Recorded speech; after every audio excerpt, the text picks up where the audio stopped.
Okay, good. What's up, Rocco? Lots of fresh in the mud.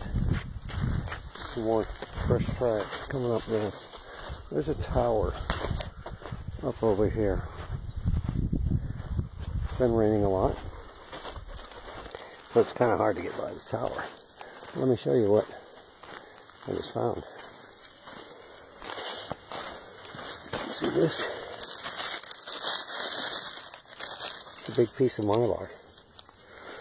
So they put it over themselves. This washed back down from up there.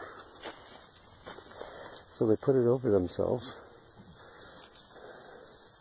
to hide themselves from the tower.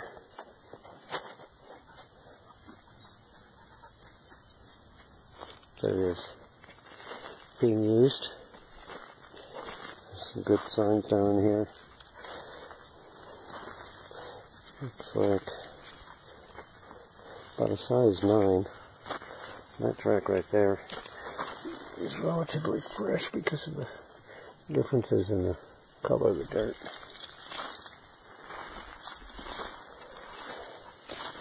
This is a dope trail. So, anyway, that's one we've checked. Mylar, nice. But very, very green down here. Lots and lots of